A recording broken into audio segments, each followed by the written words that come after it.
Puissance Park, c'est des épisodes à retrouver sur SoundCloud, YouTube, une communauté pour débattre de l'actu des parcs sur Discord et des réseaux sociaux pour nous suivre sur Instagram, Twitter et TikTok. Retrouvez tout ça et plus encore sur puissancepark.fr.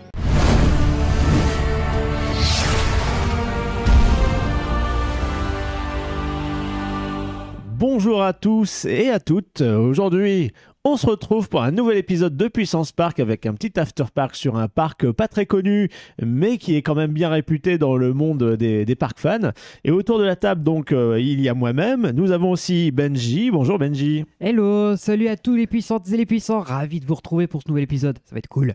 Aux manettes, l'excellentissime Greg. Bonsoir à toutes et à tous et ravi de vous retrouver pour le coup. En plus, ça fait un petit bout de temps qu'il n'y a pas eu d'épisode dans ce studio pour le coup. Parce que vous avez eu au Alibi Rhône-Alpes il n'y a pas si longtemps que ça, mais nous, c'est vrai que ça fait un petit bout de temps qu'on n'avait pas eu l'occasion de se retrouver pour enregistrer de vive voix et tous ensemble, donc c'est plutôt cool de vous retrouver ici. Voilà. Ouais. Sans compter qu'on a quand même quelqu'un pour péter les couilles à Voilà. être en distanciel. Qui ne vient même pas, évidemment. quoi. Incroyable. N'est-ce pas Florian? Ah bah oui, justement j'allais dire, ah ouais, il est magnifique ce studio et tout, se retrouver tous ensemble, c'est génial. Tu pourrais faire un effort, quoi. C'est quoi? C'est 4 heures de route, c'est rien. Bah ouais, c'est vrai, un soir après le boulot, ça va vite, hein. Bah oui, bien sûr, bien sûr. Alors, si on se retrouve aujourd'hui, c'est pour parler d'un petit parc allemand qui s'appelle Tripsdrill. J'ai eu l'occasion de le faire grâce à Florian, justement. C'était il y a quoi? Il y a 2 ans? 2 ans à peu près, ouais, ça me parle. En été, on était allés. À peu près 2 ans. Bon, il n'y a pas eu de grosses nouveautés depuis. Et Benji, toi, tu l'as découvert cet été, c'est ça? Voilà, c'est ça. Je suis venu, j'étais en Alsace avec Florian et j'en ai profité également pour faire un petit détour pour aller faire ce parc. Parce que Tripsdrill, en fait, moi, ce qui m'a donné envie, c'est depuis notre interview de Rodolphe Gélis, donc Nigloland, qui avait cité Tripsdrill comme modèle, en fait, pour le développement de son parc, c'est-à-dire une bonne offre de coaster, le tout dans un petit écrin assez authentique. L'écran de verdure. Ouais, voilà, c'est très, très Et puis joli. en termes d'échelle et même de visiteurs annuels, on est assez proche de Nigloland, hein. C'est vraiment le Nigloland allemand en superficie. Ouais. Alors que personnellement, je trouve quand même que l'offre sur certaines attractions est largement au-dessus de Nigloland. Ils ont des choses qui sont bien plus impressionnantes et plus sensationnelles que Niglo, par exemple. Et sensationnel, mais aussi adapté, en fait, à ce type de parc, en fait, un peu, on va dire, dans moyenne gamme en termes de réputation. Parce que c'est vrai que c'est assez de niche. Il y a vraiment que les fans de parcs qui justement ont envie de voyager et de faire de la route, mais au final c'est pas si loin que ça de villes comme Strasbourg notamment. C'est ça, 2 heures de route depuis Strasbourg à peu près. Voilà, c'est ce que j'allais dire, mon Flo, ça fait 2 heures de route depuis Strasbourg, sauf qu'il n'y a pas de transport en commun ou très peu. C'est forcément en voiture. C'est un parc qui est dans... Ouais, c'est uniquement de la voiture. C'est au creux d'une vallée, à la sortie d'une forêt, avec derrière une... Ça rappelle Nigloland, hein, c'est au creux d'une vallée. Après des patelins, tu traverses vraiment des petits patelins allemands. Eux n'ont pas une Freefall Tower de 100 mètres de haut, par contre, à Tripsdrill. Non, c'est vrai, c'est vrai. Ils n'ont pas ça. Mais ensuite, c'est vrai que oui, Nigloland aspire peut-être à, bien sûr, à être ce qu'il veut être par lui-même, avoir son unicité sur le marché. Mais c'est vrai qu'il y a des éléments où ça va peut-être tendre vers ça, avec notamment le prochain coaster qui va emporter le bout de son nez là-bas. Et pour en revenir au côté authentique, ça l'est parce que le parc il est assez ancien aussi. D'ailleurs, Flo, tu nous as préparé un petit historique bref. Exactement. Ce sera vraiment vite fait. C'est ça. Histoire de vous vraiment introduire un petit les peu, grandes lignes. D'où il vient ce parc. La chronique de Florian. Voilà, ça c'est fait, ça va généraliser. Allez, vas-y. Voilà, c'est bon. À toi, mon Flo, tu peux faire ton historique. Alors, avant d'aborder l'historique, je vais commencer par donner quelques petites informations sur le parc. Donc, en termes de localisation, Tripsdrill est situé donc en Allemagne dans le Baden-Württemberg. Donc, c'est proche de Stuttgart. Il a une superficie de 77 hectares. Et Tripsdrill est considéré comme le 2e plus ancien parc d'attractions d'Allemagne après Sommerrodelbahn et il célèbre ses 90 ans en 2019. Parce que le parc a officiellement ouvert en 1929. Après, le Sommerrodelbahn, on n'en a jamais entendu parler. C'est vraiment la première fois que j'entends ça. Oui, c'est bien que tu n'en aies pas entendu parler. C'est une bonne chose. C'est vieux, mais ça n'a pas beaucoup. C'est peut-être resté un peu dans son jus, n'est-ce pas? Exactement. Et un peu trop même. D'ailleurs, tu disais donc Trips Drill, pour le localiser précisément, tu disais que c'était à proximité de Stuttgart, si je dis pas de conneries, c'est à peu près une trentaine de kilomètres au nord de Stuttgart, c'est ça? Exactement, au nord-ouest, plus exactement. Mais ouais. C'est ça, voilà. Et le parc est sur par la nationale principalement, c'est un peu chiant. C'est ça. Et le parc est sur le thème de Schwaben. Donc Schwaben et non pas Schwaben Park. Parce qu'en fait, Schwaben, c'est le nom historique qu'on donnait à la région du sud-ouest de l'Allemagne. Donc c'est vraiment l'ancienne Allemagne qui va être le thème global de tout ce parc, donc qui est très régional. Et le parc emploie jusqu'à 450 personnes durant la haute saison et reçoit 780 000 visiteurs en 2021. Alors, ah oui, effectivement, tu faisais la comparaison avec Nigloland, on est sur quasiment le même nombre de visiteurs annuels. Les vendeurs sont les mêmes. Là, ils ont annoncé, ils ont verrouillé leur chiffre justement apparemment à 700 000 pour cette année, c'est ça? Pour cette année, 700 000, ouais. Et l'année dernière, ils avaient fait plus de 700 000, je crois que c'était 730 ou 760, j'ai plus le chiffre exact. 763, mais je suis plus sûr. Voilà, et c'était leur année record. C'est normal, c'est avec le retour de Covid, etc. Donc on est vraiment sur la même échelle. Puis ce qui est très, enfin ce qui joue beaucoup, c'est la météo aussi. Il suffit que tu aies une saison, par exemple d'Halloween, qui normalement attire beaucoup de monde avec beaucoup de pluie, bah ça peut te flinguer les chiffres par rapport à l'année précédente, quoi. Ouais, sans compter que nous, l'été, là, cette année, a été un peu chiant. Il y a eu de la canicule, il y a eu ça a été très... C'était pas idéal. Bah, été caniculaire et Halloween sous la pluie cette année. Donc, voilà, effectivement. Ouais, donc tu disais que c'était sur le thème du Schwaben, et aussi un peu le thème du pipi et du caca. Alors ça, oui. Il n'était pas pour me déplaire, on en reviendra après. Vas-y, reviens-en aux origines. Il reprend la propriété agricole et l'auberge de son père, et cette auberge se situe dans le hameau de Treffentil, qui, si on le traduit en anglais, devient Trips Drill. Et Et donc c'est en 1929, le 30 juin plus exactement, que Jane Fisher ouvre un moulin qui est rattaché à son auberge. Et il se compose notamment d'une piste de toboggan à l'intérieur de ce moulin. Et ça rend la destination de l'auberge très populaire avec cet ajout. Il y a notamment beaucoup d'orchestres qui viennent jouer le dimanche, etc. Il y a plein d'événements, beaucoup plus qu'à l'époque où c'était juste une auberge. Mais malheureusement, les plans de Jane Fisher sont interrompus par la Seconde Guerre mondiale. Il part à la guerre. On l'avait pas vu venir avec le premier chancelier qu'ils avaient élu quelques années plus tôt. Ouais, le petit moustachu un peu énervé. Quel dommage. Ouais, bah, c'est les il va à la guerre et il y reste. Il est jamais revenu, il est mort là-bas. Et donc, c'est son fils qui a récupéré, donc le père des propriétaires actuels. Et en 1946, comme un malheur ne vient jamais seul, un éclair frappe le moulin et le moulin prend feu. Et donc le moulin actuel qu'on a dans le parc n'est pas le moulin historique de 1929.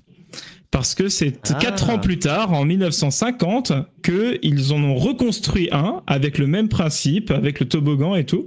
Mais donc c'était une succession d'emmerdes qu'ils ont eu, les pauvres.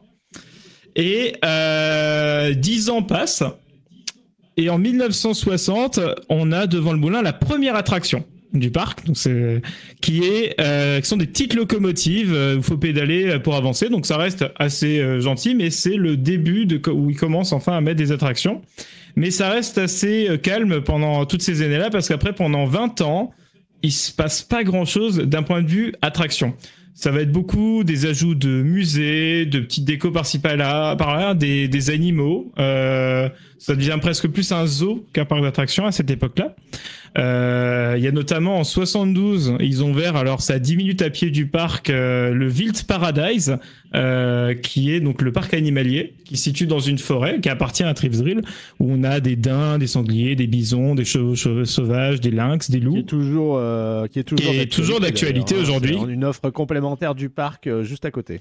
Et c'est en fait à partir de 1987 où les choses sérieuses commencent à se mettre en place, parce que de 87 à 91, le parc investit dans 6 nouvelles attractions, dont notamment leur premier coaster, qui est Rasender Fischer, qui peut se traduire par l'espèce de grosse chenille dégueulasse là. Donc voilà, fin des années 90, sans doute influencé par des parcs comme Europa Park qui commençaient à grandir, l'arrivée d'Euro Disney en France, etc. Et en 95, année charnière, le parc investit dans 15 hectares pour étendre la superficie du parc, donc dans la zone où il y a les coasters récents notamment. Et là où il y a un tournant créatif, c'est parce qu'en fait, ils engagent Emmanuel Mongon, donc qui est un concepteur français et qui conçoit encore aujourd'hui, donc depuis 95, les attractions du parc. Et... Cocorico, on peut quand même le dire, ça fait plaisir. Exactement. Un Français, encore, on montre bien que les Français sont partout. Et justement, pour l'anecdote, en fait, Emmanuel Mongon a fait ses premières expériences parc nautique, parce qu'il a fait plein d'autres choses avant. Il est assez âgé, mais il a commencé au parc Astérix. Donc, il était à l'ouverture du parc Astérix. Il a fait 8 ans là-bas, et ensuite, il s'est retrouvé à Tripsdrill, où il est encore aujourd'hui. Alors, par contre, il est en CDD à Tripsdrill, c'est-à-dire qu'il n'est pas sur place, dans des bureaux. Il fait aussi plein de choses à côté, mais un peu comme, par exemple, René Merkelbach avec Efteling.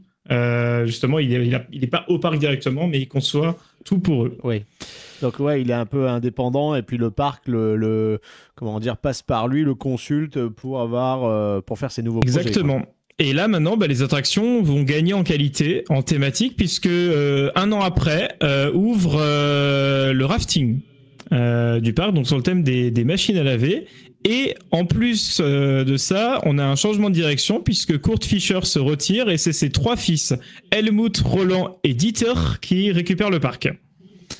Et ils vont amener du coup de la nouveauté parce que ils vont mettre en place cette petite recette on fait une attraction et on la thématise l'année suivante avec les recettes qu'on a eues de l'année d'ouverture de l'attraction.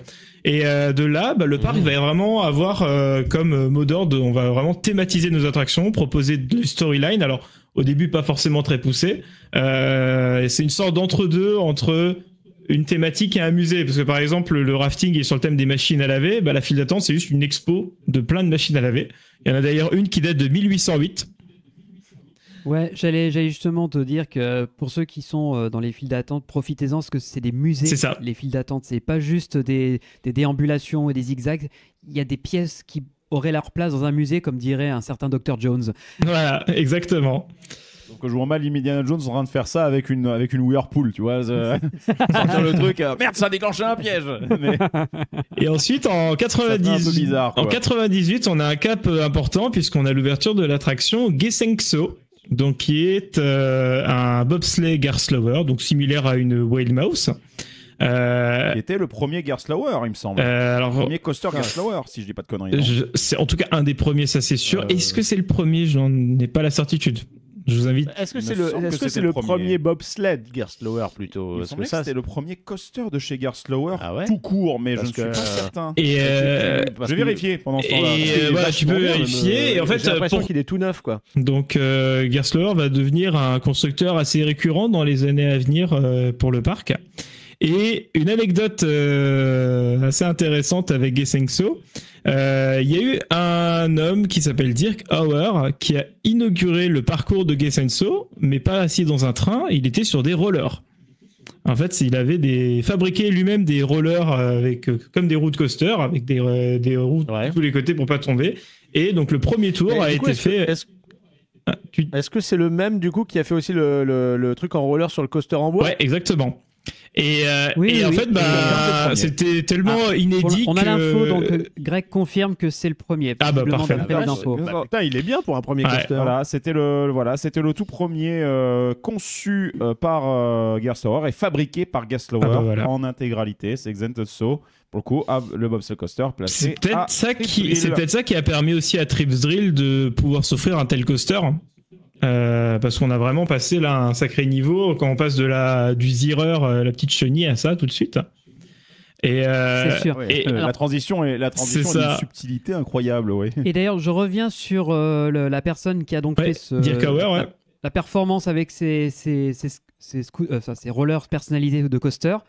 Là aussi, le parc est très très fier de cette performance parce que dans les deux coasters, donc déjà Xanso... parce qu'il est pas mort. Déjà, c'est plutôt cool. Alors écoutez, touchant du bois, oui.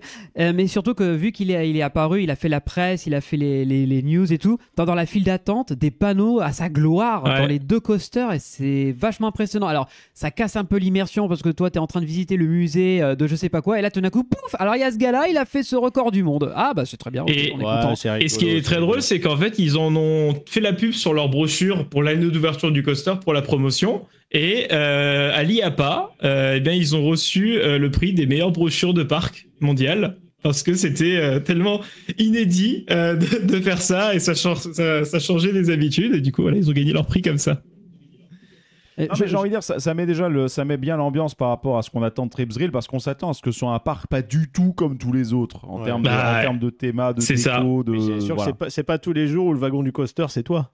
Ouais. Non mais j'ai eu peur d'ailleurs quand t'as dit j'ai eu peur parce que quand t'as dit cette année-là à l'IAPA, j'ai cru qu'ils avaient co-développé, qu'ils allaient annoncer avec Gerstlauer The Roller Coaster Experience avec Roller Coaster Experience où tu le fais avec deux chaussures dessus et tu te démerdes pour le reste. Et d'ailleurs, blague à part, mais il y a vraiment eu un prix de la meilleure brochure des Cernet. Exactement. J'ai entendu parler de ce prix la meilleure brochure promotionnelle.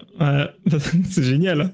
Ouais, j'imagine que c'est le trophée de la communication en fait des parcs. Donc c'est ça. Hein. Oui, il y a une petite brochure. Parce qu'en fait, il y a un côté drôle, mais ça devient un petit peu comme l'histoire du meilleur magasin du pays en France qu'on a régulièrement. C'est la meilleure chaîne de trucs où limite c'est la meilleure chaîne de vendeurs de balais brosses de chiottes du pays. Tu te dis, c'est cool, c'est bien qu'il l'ait eu, mais bon, en fait, quand on vient dans un parc d'attractions, c'est peut-être pas pour leur brochure. Non, bien sûr. J'espère pas. Donc c'est littéralement un parc à sa couverture. Mais apparemment, la brochure a quand même fait venir du monde parce que c'était un sacré événement, quoi. Ils ont marketé dessus, ils ont eu raison, quoi. Et bien le parc continue dans sa lancée parce que là maintenant, les années ils attendent plus 20 ans pour faire plein de nouveautés.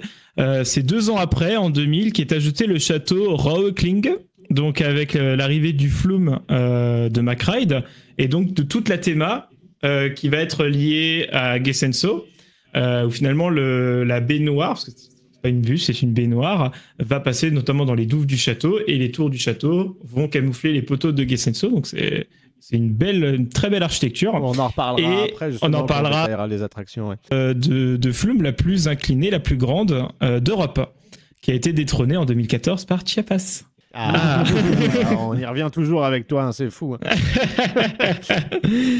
Voilà. T'es pas objectif sur Chiapas quand même, faut le reconnaître. Donc ça c'était en 2000. En 2003, 2 nouvelles attractions sont créées autour du moulin. Donc là on revient un petit peu à la zone d'entrée du parc avec un parcours de radeau et notamment les troncs d'arbres qui sont les petites freefall towers comme le cactus qu'on peut avoir à Frépertuis. Et fait assez rare, c'est que du coup ce type d'attraction il n'en existe que 3 dans le monde, le cactus à Frépertuis et les 2 de Tripsdrill. Frépertuis et les 2 là-bas. C'est ça. Et ouais. Sur des thématiques complètement différentes. Là, c'est vraiment la forêt typique allemande. C'est ça. C'est le cactus. Complètement, ouais. Et en 2004, le parc célèbre déjà son 75e anniversaire. Et pour l'occasion, une nouvelle zone thématique est inaugurée. Il s'agit de la vallée du Moulin. Et en fait, c'est toute la Main Street d'entrée qui a été mise en place. Où là, donc, ils ont vraiment voulu donner ce petit effet waouh quand tu arrives au parc.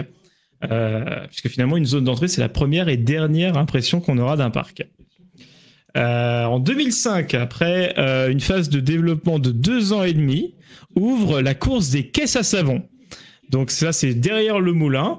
C'est des véhicules en fait qui peuvent être dirigés et contrôlés par les visiteurs. Donc il y a des pédales pour gérer la vitesse et on peut légèrement bifurquer sur la voie. Et il n'y a pas de rail, il n'y a pas de bordure. C'est un système trackless qui a été conçu par Tripsdrill et qui a été breveté par le parc.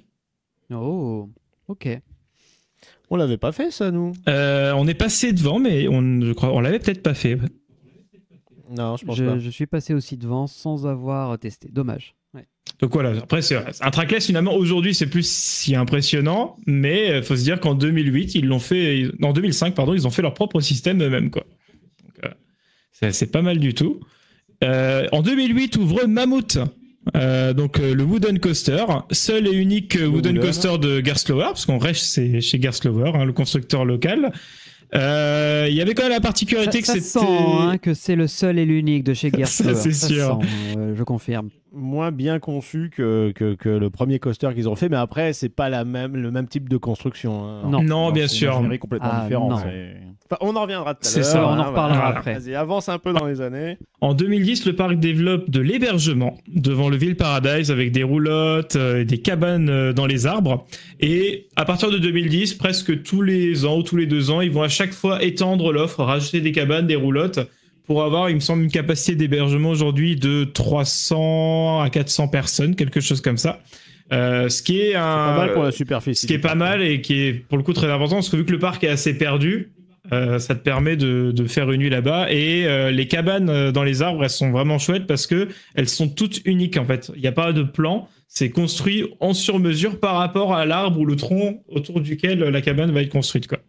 Et en 2013, fait très important, on a l'arrivée d'un nouveau coaster. Il s'agit de Carraro. Et à l'époque... Tu veux dire Caracho? Alors c'est Carraro que ça se prononce, mais ouais. Et on reste chez Gerstlauer, on change pas une équipe qui gagne. Et en 2013, c'était quand même assez rare, puisque alors certes le layout est très inspiré de Anubis à Plopsaland, mais c'était il n'y avait que 2 Infinity Coasters dans le monde à cette époque-là, c'était Smiler et celui-là. Donc c'était quand même un modèle assez rare à cette époque-là. Pareil, Carraro a ouvert complètement à poil. Genre pas de théma, rien du tout. Et ça, bâtiment en béton dégueulasse. C'est pour ça que quand vous regardez des vidéos on-ride sur YouTube, la plupart ont été tournés à l'époque où ça ouvert. Et vraiment, c'est le bâtiment béton basique. Quoi. Ça m'avait choqué quand j'avais vu justement les vidéos d'opening de Hal Suberkopf, dont on parlera tout à l'heure, pour le coup, qui lui aussi, je voyais le truc, je me disais, mais c'est marrant parce que la station était vraiment littéralement pas finie. Alors ça devait être encore plus en amont pour le coup. Ouais, mais c'est une bonne stratégie. C'est ça. Ça permet c'est très bien parce que une attraction qui est prête, fonctionnelle. Dire que voilà, ils sont pas assez grands pour faire les deux d'un coup. Et autant le faire en décalé. C'est ce qu'avait dit Nigloland aussi avec Alpina. Bon, eux, ils ont jamais fait l'étape de le thématiser, mais...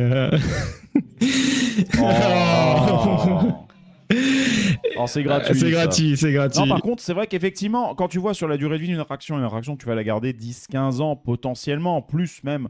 Donc, en fin de compte, avoir juste une année ou 2 pendant lesquelles le truc n'est pas parfaitement aimé, c'est pas très grave par rapport à la durée de vie totale de la machine. Après tout, c'est aussi ce qu'Europa Park va essayer de faire apparemment avec Voltron. Le Land sera terminé dans un second temps. Ouais. Bah, en tout cas, on attend que le Krampus aussi ait sa thématisation. Ouais. Bah quoi, il était pas temporaire le Krampus? C'est gratuit. C'est totalement gratuit. Oui. L'ouverture de Carraro, c'est toute la zone thématique autour qui est mise en place. Donc avec l'arrivée d'un nouveau restaurant qui s'appelle Zur Werkküche. Et donc il y a toute la thématique autour de la mécanique, du steampunk avec des sortes de tacos qui peuvent aller super vite. Il y a. Je me demande où vous avez bouffé quand vous y êtes allé. Tiens, avec toi, rassure-moi, vous avez mangé dans ce restaurant quand même. On n'a pas mangé les tacos du taco. D'accord, ok. Je n'ai pas tenté ce resto, on en parlera après. Steampunk. T'es sûr là? On a fait un restaurant un petit peu plus traditionnel, mais on en revient après. Nous on avait mangé dans l'auberge d'origine du parc. Oui. D'accord, vous êtes resté sur le côté roots, quoi. Voilà, on veut l'expérience d'origine de Trip Z. Ouais, donc, ce qui était intéressant en 2016, c'est que jusque-là, ils thématisaient les files d'attente et l'attraction. Là, il y a carrément l'arrivée d'une petite zone thématique avec du coup le restaurant. Il y a un petit flat ride qui s'appelle Ice Oven, qui est un peu comme les Draisines à Frépertuis. On est dans une petite moto. Et aussi les chiottes thématisées steampunk qui sont super. Eh oui. C'est la première fois qu'il y a du Imascore là-bas, mais c'est pas la première fois que Trips Drill fait appel à un compositeur pour créer une bande-son originale, parce que c'était déjà le cas sur Mammouth. Il me semble que Mammouth était le premier dans ce cas de figure. Il a depuis eu des nouveaux audios faits aussi par Imascore, mais les anciens étaient quand même très très bien aussi pour les avoir connus encore à l'époque. Et d'ailleurs, la musique de Mammouth, c'est pas genre CSO, tu sais, le truc qui a fait des musiques pour Europa Park aussi L'ancienne. À vérifier. Mammouth, si je dis pas de conneries, c'est une thématisation de Syrie, non? Oui, bien sûr. Je pas le pays là. Oui, la Syrie. Voilà. Bon, je te reciterai, évidemment, ça découpe aussi, mais bon, voilà. Ah, non. Non, mais je te la resserre, tu l'avais balancé une dernière fois, donc voilà. On recycle les vannes. Mais non, donc, il me semble donc du coup dans toute la musique, d'ailleurs, toute la musique a la rythmique qui est imposée par justement le bruit d'une scie plate, justement qui fait bon voilà. Donc bon, c'était sur Feu Radio Puissance Park. Voilà. Et donc là, bah, pareil, le parc va toujours de plus en plus loin maintenant dans le détail. Et ils ont limite avec la théma qu'ils ont fait sur Carraro, ils ont pas à rougir d'autres parcs qui peuvent des fois être plus grands qu'eux. En 2017, juste après, ils ouvrent un Skyfly. On reste toujours et encore chez Gerstlauer, mais un Skyfly qui est vraiment très très beau, très thématisé. Pareil, le Skyfly est ouvert en 2017 et il a été thématisé un an après, en 2018, sur le thème de Ulm, qui est une petite ville qui est située assez proche du parc et qui est caractérisée par beaucoup de maisons à colombage. Donc ils ont créé d'ailleurs après toute une storyline avec un tailleur qui fabrique les ailes qui nous permettent de voler. Imascore a également fait des médias, de la musique et tout à l'intérieur. Donc pareil, une fois de plus, ça se développe de plus en plus dans le détail. Sauf que là, avant, ils thématisaient beaucoup des grosses attractions. Là, c'est un flat ride, alors un grand flat ride, mais comme quoi maintenant, même les petites attractions méritent autant d'attention. Et je rajouterais par rapport à ce que tu dis qu'on passe d'un flat ride, on va dire classique standard, à une expérience totale. C'est-à-dire que la file d'attente est incroyable. Il y a des sortes de pré-shows à l'intérieur qui sont fous. Et même, je veux dire, l'embarquement, l'attraction en elle-même, visuellement, comment elle est mise en scène, c'est au-delà de juste l'attraction posée dans un coin. Il y a vraiment un travail de fait pour l'espace, la mise en scène générale. Et franchement, ça dépasse le cadre du simple flat ride. J'ai l'impression qu'il y a un parc qui s'en est un peu inspiré ces derniers temps, justement pour son Skyfly aussi, c'est Toverland. Oui, on pourrait. Oui, c'est à proximité en plus. Mais c'est vrai que nous, on connaît quoi ? On connaît Air Meeting, qui a une thématisation qui est pas mal. Je veux dire, pour un flat, par exemple, à Epic Universe, tu auras la même chose avec dans l'univers Dragon. C'est ça, Floride, en dueling. Sauf que c'est vraiment posé au sol et de la déco autour, un peu comme Air Meeting. Alors que là, on est quand même dans un autre délire, que ce soit pour Toverland ou ici. On est un peu surélevé. Tu as des bâtiments autour ou alors des choses qui se passent autour et tu passes, l'attraction, le load se fait au niveau d'une fontaine en fait. C'est ça, tu as vraiment une magnifique. C'est une passerelle qui t'emmène sur la plateforme et tout autour de toi c'est de l'eau et il y a des petites fontaines. Et des fontaines qui accompagnent les avions. Voilà, et quand le cycle tourne, les fontaines montent et descendent. Enfin, franchement, ça aussi c'est de la super. Comme le swinging, enfin les chaises volantes de Fantasia. Dans l'esprit. Un peu dans l'esprit. C'est ça. Il y a aussi Family Park, on a un très très beau de Skyfly sur le thème de Léonard de Vinci avec tout un colisée, etc. Et une charpente en bois qui cache la structure qui est très similaire à celle de Tripsdrill. Donc peut-être qu'il y en a un des deux qui s'est inspiré. La charpente qui a été faite avec les Vinci, parce qu'il y a beaucoup il faut bien les rentabiliser. Voilà, c'est ça. Et info très importante aussi en 2018, dans le Wild Paradise, eh bien, on peut voir des loutres. Voilà. C'est parce que je trouve ça très mignon, donc je tenais à le dire. C'était donc l'info la plus importante. Effectivement, Wild Paradise.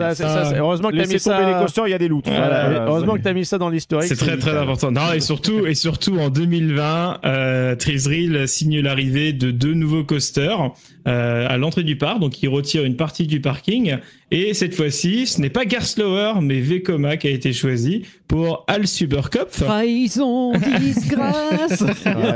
Mais pour le coup, la Vekoma, il a fait les choses bien. Heureusement qu'il y a eu ça, parce qu'effectivement, je me permets, parce que bon, voilà, on sait bien, il y a un Family Boomerang qui a été inauguré à cet endroit-là, et bien sûr, il y a Al Supercup qui est un SFC, donc nouvelle génération des... C'est Family Coaster, ça? C'est un STC, c'est un STC.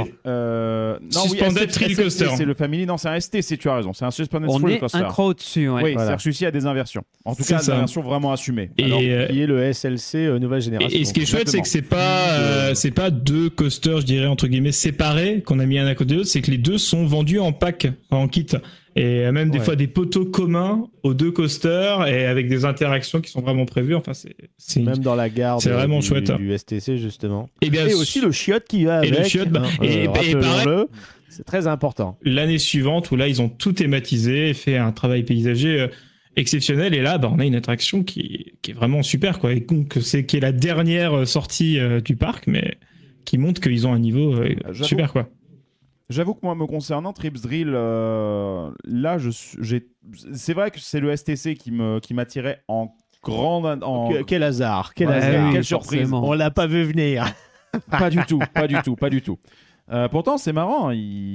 Voilà, c'est loin d'être l'attraction la plus sensationnelle du parc en soi. Je veux dire, avec. Bah, si, avec Carraro. Ça joue entre Carraro et lui, très bien. Ouais. Voilà, donc dans le line-up, il y a quand même vachement plus d'offres. En fait, à la base, je m'étais intéressé à Trips Drill parce que, lorsqu'on était allé au parc du Bocas faire le SFC, je me suis dit, putain, c'est trop bien ce truc-là. Je me suis dit, s'il y en a d'autres. Et là, je voyais qu'en fait, en Europe, il y en a un à Energylandia, si je dis pas de conneries. Oui, qui est le même que c'est un SFC aussi. C'est le même modèle, même pas miroiré. Mais par contre, du coup, c'est là que j'avais regardé aussi. Il y a un STC, qu'est-ce que c'est ce truc? Puis là, je vois, oh putain, il y a des inversions et tout. Je me dis, c'est trop génial. Et c'est où Trips Drill? Connais pas. Et là, je vois un peu le line-up. C'est ce qui m'a fait découvrir le parc, en fin de compte, assez tardivement. En tout cas, de réputation. Je vais rebondir sur ce que tu dis, Greg, parce que je suis un peu comme toi. Pendant très longtemps, j'entendais dans des échos lointains Trips Drill sans trop savoir ni où il était, ni ce que c'était réellement. J'avais entendu parler de nichons, en fait, avec Trips Drill. Donc vraiment de mauvais goût. C'est vrai. C'est vrai qu'on va pouvoir parler de la... Il y a du pipi, du caca, du nichon, du bébé qui rote. C'est le summum de la finesse et du bon goût. C'est l'Allemagne. Ça va être un superbe épisode de la subtilité. Et le truc, c'est que pendant longtemps, ça me faisait pas très envie. Et c'est parce que Al Zuberkopf et l'autre à côté a ouvert que là, je me suis dit, ah non, il y a quand même de la machine un peu sympa. Ouais. Et je me suis plongé un peu dans l'univers de ce parc. Alors, je le connaissais pas, mais il a fallu longtemps pour me dire, allez, tiens, on va enfin le visiter. Donc, ça se mérite de faire Trips Drill, en fait. Oui. Et donc, Flo, là, il me semble que ça conclut ton petit historique. Et ça conclut mon historique, tout à fait. Depuis ça. Pas de nouveautés majeures, genre un playground aquatique, ce genre de petites choses, mais là, il n'y a pas de grands trucs pour l'instant. Là, va falloir attendre quelques années que l'investissement soit amorti sur les nouveaux attractions, quoi. Mais en tout cas, ce petit parc, pour l'atteindre, comme on vous le dit, il faut passer par des petits patelins. Exactement. Ce qui est bien, c'est qu'en fait, les petits patelins que tu traverses, c'est aussi typique que le parc, quoi. Ça te met un peu dans l'ambiance. T'es pas dépaysé quand t'arrives sur place. Et, pas du tout, ouais. Et tu te gares sur le parking. Et là, en fait, tu lorgnes déjà sur les deux attractions Vekoma qui sont là tout de suite, qui te mettent la bave aux lèvres. Et puis le cadre autour est magnifique avec toutes les vignes. Il y a un hameau en hauteur. Il faut parler de la colline qu'ils ont en background. Ouais, alors c'est vraiment dans les bois, dans de la verdure partout, et comme tu le dis, t'as une colline en fond avec une petite, je sais pas, c'est une ferme, c'est un hameau. Un hameau, voilà. Oui, ils doivent travailler la vigne, mais c'est magnifique. C'est ça. Tu peux pas. Le parc est super. Par contre, il y a clairement 2-3 expansion pads bien à droite du. Ils ont beaucoup de place, c'est ça qui est chouette. Il y a de la place, mais par contre, le reste du parc, ne serait-ce que la zone qui a l'air un peu plus densifiée, un peu plus urbanisée, là, qui se trouve sur la partie gauche. La partie historique.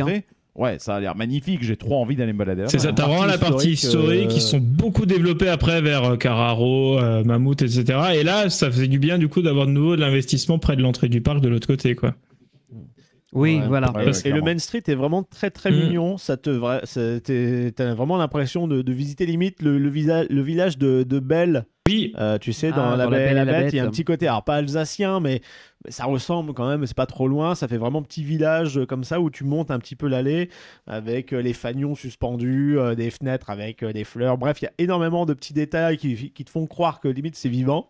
Et surtout, tu as une première attraction qui est située juste après l'entrée, qui est assez particulière puisque c'est une représentation des fêtes traditionnelles allemandes de l'époque. C'est la fête de l'arbre de mai. Je sais pas, mais. Voilà, l'arbre de mai. Et en fait, tu es sur une nacelle qui monte en haut d'un mât et qui virevolte, sauf que ça, c'est en version XXL. Donc, on a ça dans certaines célébrations un peu traditionnelles. Et ils l'ont fait en mode attraction. J'étais très étonné de voir ça. Je trouvais ça joli. Mais cohérente. Ouais, mais encore une fois, c'est logique. En revanche, petit bémol. Alors, je vais parler pour ma visite que j'ai eue, parce que je sais que ça change d'une période à l'autre. Moi, j'étais en été. Et pendant la période estivale, ils ont une idée un peu dommageable, je trouve, de mettre un orchestre qui joue pour accueillir les visiteurs. Sauf que déjà d'une part, vu que l'allée est plutôt étroite, ça résonne à balle et c'est extrêmement bruyant, c'est pas super confortable. Et ils mettent l'orchestre au niveau de ce fameux manège là qu'on parlait il y a 2 secondes. Donc tu te demandes, elle est où l'entrée? Parce qu'en fait, tu dois faire un grand détour et ça t'oblige à bien faire attention là où tu vas. L'entrée, elle est derrière de toute façon, Flo, tu me confirmes? Je l'ai pas fait depuis 10 ans. Mais il me semble justement que l'entrée elle est de l'autre côté et donc Mais du coup, ouais. ça embrouille un petit peu les gens.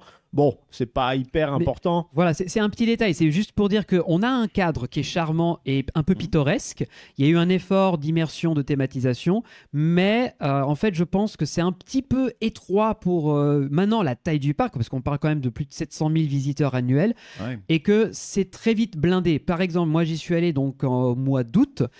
Donc haute période estivale, il y avait un peu de monde dans cette zone-là, ça devient un peu compliqué pour circuler, donc il faut un peu taper des coudes pour espérer rentrer, quoi. C'est juste ce petit point-là, parce que oui, les bâtiments sont magnifiques, et d'ailleurs, petite chose que je précise aussi tout de suite, parce que je sens qu'on va pas en parler sinon, c'est que dans cette même allée, à droite, quand vous entrez dans le parc, il y a un bâtiment qui est de l'extérieur, ne paye pas de mine du tout, mais une fois à l'intérieur, c'est le TARDIS dans Doctor Who. Parce qu'en fait, c'est un immense aire de jeu indoor. Qui te dis comment ça peut tenir dans un bâtiment comme ça, quoi. J'ai pas compris. Alors pour moi c'était de la magie noire et on est resté regarder pendant 5 minutes, on se dit mais c'est énorme, mais d'où il sort le bâtiment? Et voilà, il y avait plein d'enfants. En fait c'est un playground en intérieur avec des trampolines, des piscines à balles, des trucs comme ça, quoi. Et il est venu tardivement, hein. Il est arrivé en 2013 celui-là. Ouais, il y a un peu ça à Silver Dollar City dans justement la partie des casernes de pompiers. C'est-à-dire qu'en fait le bâtiment en extérieur fait tellement massif, tu t'attends à ce que peut-être tu as des murs épais, enfin tu as des étages, etc. Et en fait quand tu rentres c'est qu'une aire de jeu, donc les murs sont très très fins et ça te paraît vraiment immense, d'où l'effet TARDIS, it's bigger on the inside, tu vois. Ouais. Moi j'ai pas fait spécialement gaffe. Je pense que tu m'avais dit Florian, bon là on s'en fout, c'est une aire de jeu, et on est passé directement, et nous on avait commencé par la bouffe parce que on avait déjà avec la route en général t'arrives pas direct à l'ouverture, et nous on avait sécurisé ça parce que c'est un restaurant, l'auberge vraiment classique qui était là à la base du parc. Ça se remplit assez vite. Est-ce qu'on ferait pas un instant gros comme ça, bien on sûr. évacue, je pense, on évacue, on évacuera après dans les attractions. Ça va dépendre de ce que vous allez dire de cet instant gros, les amis. C'est parti. C'est le moment de parler resto. C'est l'instant gros de Puissance Park. Voilà. Donc J'ai eu un morceau dans ma bouche. Merci pour les détails. Je D'ailleurs, me en parlant sens tellement seul. instant gros, d'ailleurs, avant ça, parlons peut-être de l'instant bourré, puisqu'il me semble qu'avec le ticket d'entrée de Tripsdrill, tu as droit à un verre de pinard local. Tu as le droit. Tu as droit à un verre, mais pas un verre rempli. Ah, t'as ton un verre. petit verre. Il te file le verre littéralement. Et en fait, d'accord, t'as- les petits malins. ça, Ok. Et à la fin, tu peux descendre à la cave où il y a un vieux monsieur qui a pas sans doute vu la lumière depuis longtemps, qui t'attend et qui peut te servir un verre de vin local, mais c'est payant. C'est quand même bizarre, un vieux monsieur dans une cave qui te fait picoler. Faut pas trop en abuser. Clairement, oui, là, c'est une activité qui est payante. Mais par contre, avec ton ticket de parc, Mais tu reçois le repartir verre. avec. Voilà, t'as un verre à vin, c'est un peu un shot de vin, tu vois. Bon, il est vide, mais c'est marqué Tripsdrill dessus. Ou alors, moi, ce que j'ai pris, c'est que j'ai pris le verre pour enfants. C'est ça. Le verre à jus de raisin, qui est un peu plus coloré, un peu plus joli à mon sens, parce que moi, dans tous les cas, je bois pas de vin, donc moi, j'ai pris le verre de gamin, quoi. Voilà. Ok, d'accord. Et ça fait une petite surprise, c'est Ouais, sympa. c'est ce que j'allais dire. Voilà. Musée, C'est quand même chouette. assez original. musée qui ensuite a des pièces qui sont en extérieur aussi dans le parc, et ce musée, il n'est pas très loin justement de la fameuse auberge. Où On y revient. Où Voilà. Florian m'a justement Allons-y. emmené, m'a dit vas-y, il faut absolument qu'on bouffe là-dedans parce que c'est trop bon. Et ça s'est confirmé très très vite. Alors c'est un menu très très simple. C'est très typique allemand de la région, hein, mais Typiquement, mais on est dans du simple et de l'efficace, de la portion généreuse. ah ouais.